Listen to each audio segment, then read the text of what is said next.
sounds somewhat esoteric to a lot of people, but act quickly while the window is open, just in case it closes.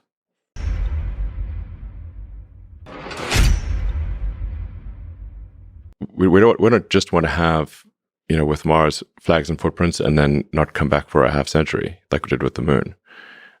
In order to pass a very important great filter, I think we need to be a multi-planet species.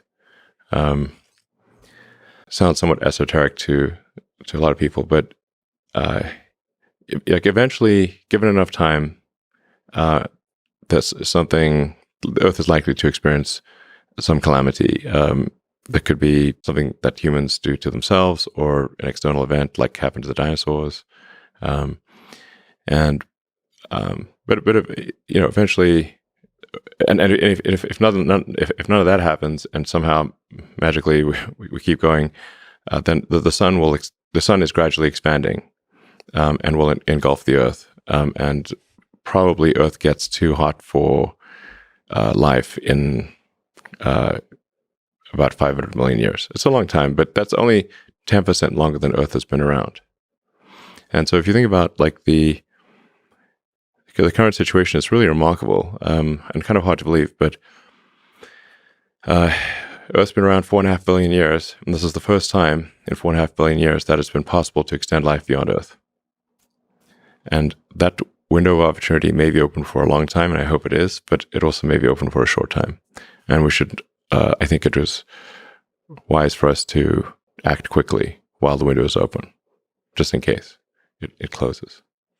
Yeah, the existence of nuclear weapons, pandemics, all kinds of threats. Yeah, should kind of give us some motivation. I mean, civilization could die with a bang or a whimper. If it dies of demographic collapse, then it's more of a whimper, obviously. And if it's World War III, it's more of a bang. But these are all risks. I mean, it's important to think of these things and just, think of things as like probabilities, not certainties.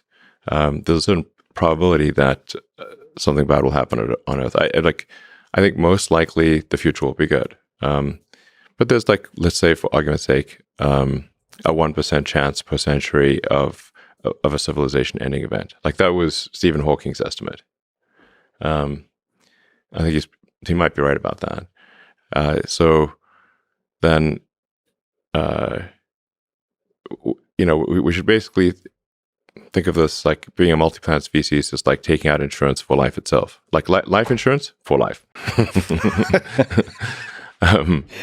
Wow, so it's turned into an infomercial real quick. Life insurance for life, yes. And we can bring the creatures from plants and animals from Earth to Mars and breathe life into the planet, and have a second planet with life. That would be great.